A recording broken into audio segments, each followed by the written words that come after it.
안녕하세요. 주주월드의 렉스월드입니다. 주주스토리의 이번 이야기는 국내 동물원에서 많이 사육되는 조류에 대해서 알아보려고 합니다. 시청하시기 전에 구독과 좋아요, 알림 설정 부탁드리고 시작하기 전에 저번 퀴즈 정답부터 맞춰야겠죠? 정답은 C번 양이었습니다. 그럼 시작해 보겠습니다.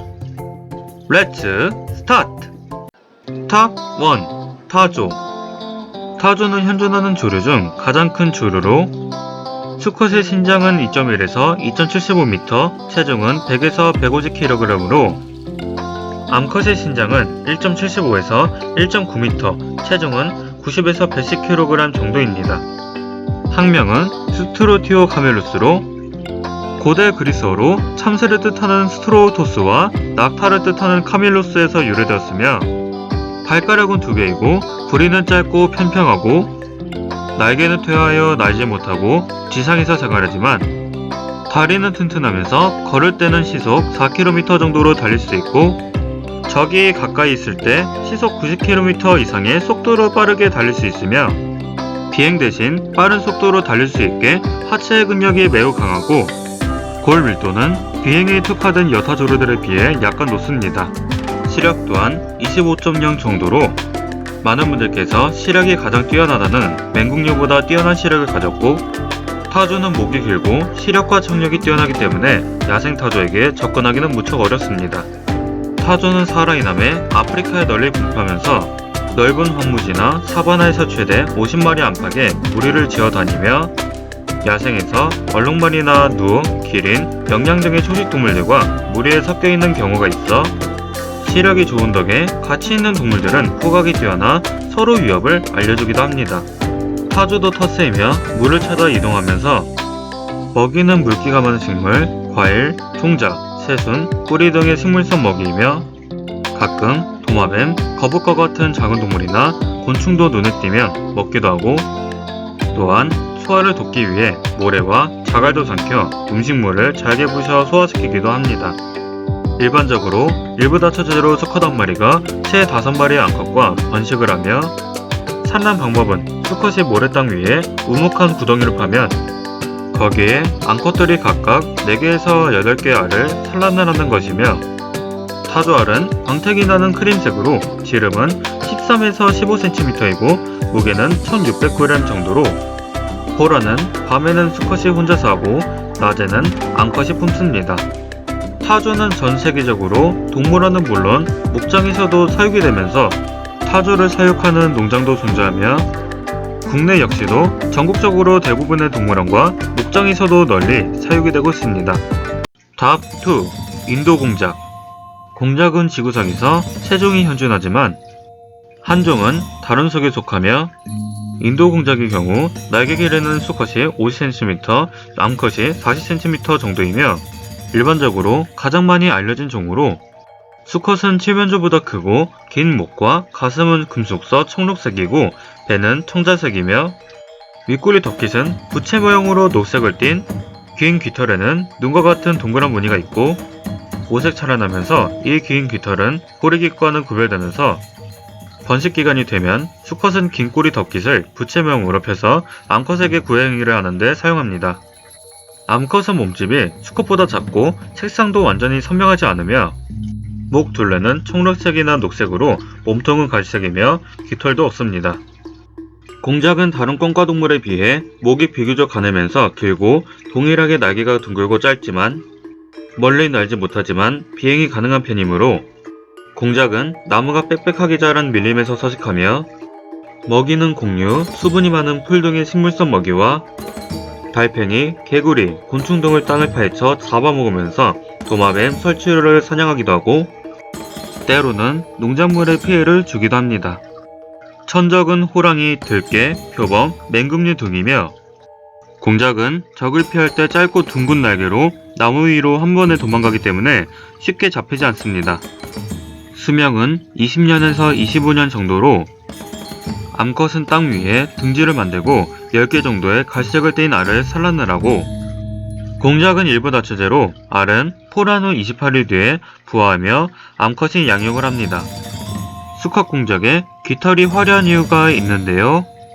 가장 중심적인 이유는 앙컷의 선호로 선명하게 나있는 눈무늬에 반점이 많은 수컷을 선호하며 핸디캡 이론에 의하면 화려할수록 잡아먹힐 위험은 늘어나지만 이런 위협을 견뎌내고 살아남아서 구애를 하고 있다는 것 자체가 수컷의 능력을 증명하는 것이므로 즉 포식업과 에너지 소모에도 지장 없이 멀쩡히 버틸 수 있는 건강한 유전자를 물려줄 수 있기 때문이라고 하는데 또 다른 이유는 수컷의 능력은 물론 건강 상태이며 반점이 많은 수컷일수록 건강하고 면역력이 강한 유전자를 가진 자손을 얻기 위해서라는 이유가 있기도 합니다. 공작이라면 고대에서 매우 귀한 동물로 여겨져 전 세계로 퍼지게 되면서 굉장히 아름답고 화려한 깃털 때문에 전 세계적으로 인기가 많으며 닭목, 껌과에 속하는 조류이기 때문에 사육 방법도 닭과 동일하고 닭과 마찬가지로 아무거나 잘 먹고 부엉이나 삭, 족제비 같은 청점만 조심하면 사육 난이도 자체는 쉬운 편이다 보니 국내 동물원은 물론 농촌에서도 아주 가끔 닭, 오리, 꿩 등 다른 가공류와 섞어서 사육하기도 하며 또한 공원이나 학교 등에서도 사육하기도 하면서 국내에서 볼 수 있는 종은 거의 모두 인도 공작이므로 과거 청주 동물원에서도 자바 공작도 사육이 된 적이 있었다고 합니다. 탑 3. 앵무새. 앵무새는 6과 86속 372종이 분류되면서 곱은 색상의 아름다운 모습에 다양하고 여러가지의 깃털을 지녔는데 또한 지능이 높아 계산 능력과 여러가지 찾기 능력이 발달되어 있으며 앵무새 IQ는 약 30 정도로 축적되고 있고 이는 인간의 2~3살 아이의 지능과 비슷할 정도로 앵무새의 가장 큰 특징이라 할 수 있는 말을 할 수 있다는 특징이 있으며 사실 말을 잘하는 게 아니라 주변의 소리를 잘 흉내낸다는 것으로 애완용 앵무새들이 인간의 말을 따라 한다든가 노래를 부르는 것은 앵무새의 뛰어난 소리 흉내 능력에서 기인한 것입니다. 종류가 다양하고 아름다운 색상과 지능이 높아서인지 전 세계적으로 동물원에서도 널리 사육이 되면서 반려동물로도 인기가 많은 조류이기도 합니다. 국내 동물원 역시도 마찬가지로 널리 사육이 되고 있는데요. 예를 들어 금광앵무, 코카트, 왕관앵무, 유기니아, 아마존앵무, 태양빛앵무, 고뉴어, 오색앵무, 회색앵무, 사랑앵무 등 이러한 다양한 앵무새를 국내 동물원에서 많이 보유하고 있으며 동물원은 물론 수족관이나 실내 동물원, 목장과 체험시설 등에서도 사육이 되고 있습니다. 탑 4. 홍보리 황새.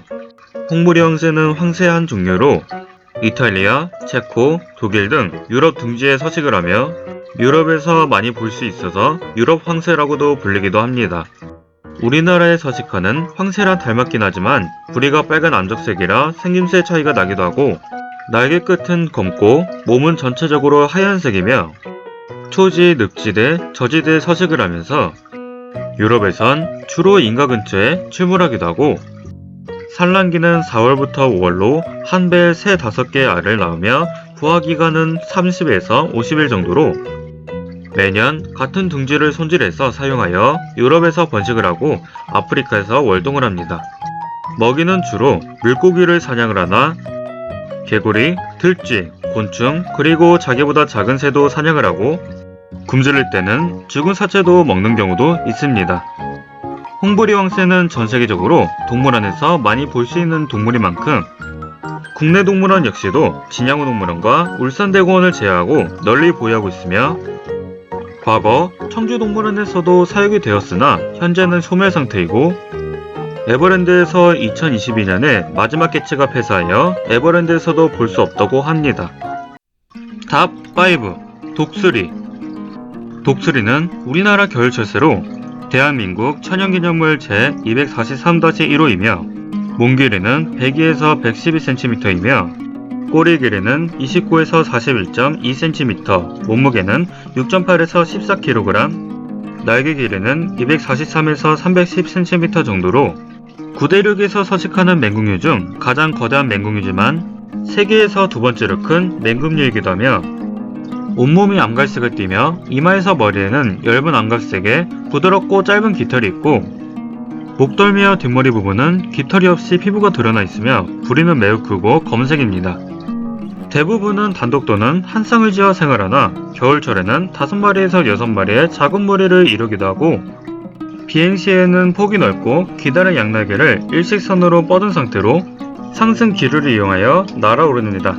독수리는 겨울철 쓰인 만큼 여름철에는 러시아 시베리아, 중국 동남부, 티베트 및 만주, 몽골에서 보내다가 겨울철에는 한반도로 내려오기도 합니다. 흔히 많은 분들께서 독수리라면 흰머리 수리나 흰꼬리 수리와 같은 수리가 떠올리시는 분들이 많으시면서 독수리를 영어로 이글이라 생각하시는 분들이 많으신데요.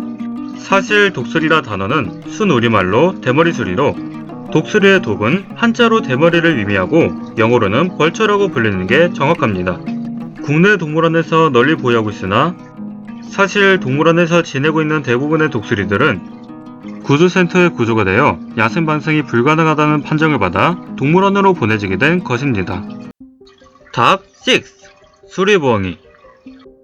수리부엉이는 한국의 올빼미과 조류 중 가장 큰 편으로 환경부 지정 멸종위기종 2급 천연기념물 324-2호로 지정되어 보호를 받고 있으며 몸길이는 60에서 75cm, 체중은 수컷이 1.2에서 3.2kg, 암컷이 1.75에서 4.6kg으로 겉보기에 비해 매우 가벼운 편으로 날개 길이 131에서 188cm이며 초대형 개체는 입장이 무려 2m나 되었다는 기록도 있었습니다. 몸 전체가 황갈색을 띠고 가슴, 등, 날개에는 검은 줄무늬가 있고 그 밖의 부분에는 암갈색 무늬가 있으며 수리부엉이의 특징이라 할 수 있는 머리끝에 나있는 귀모양 깃털도 존재합니다. 분포는 유럽, 아시아, 유라시아 대륙, 아프리카 북부에 서식을 하면서 깊은 산이나 암벽과 강가 절벽에서 서식을 하고 먹이는 꿩, 토끼, 쥐, 소형 조류, 개구리, 파충류 등을 사냥을 하고 때로는 몸집이 큰 고라니도 사냥하기도 하면서 나무구멍 운신처 속에 먹이를 저장하기도 하며 야행성 조류로 주로 밤에 활동하고 낮에는 곡개선 자세로 나뭇가지나 바위에 앉아 있습니다. 수리부엉이도 국내 동물원에서 널리 사육되는 조류로 현재 국내 동물원에서 사육 중인 종은 유라시안 수리부엉이로 마찬가지로 구조센터에서 야생반생이 불가능하다는 판정을 받아 동물원으로 보내지게 된 것으로 과거 우치고원에도 말레이섬 수리부엉이도 전시된 적이 있었으나 열악한 환경 탓에 폐사되어 소멸되었다고 합니다. 지금까지 국내 동물원에서 널리 보유 중인 동물들 중 조류 6종에 대해서 알아봤습니다. 오늘의 퀴즈! 우치고원에 전시되었다가 소멸되었던 수리부엉이는 어떤 종일까요? 정답은 댓글에다 남겨주세요. 이상으로 주조월드 렉서월드였고 시청해주셔서 감사드리며 다음 시간에 만나요.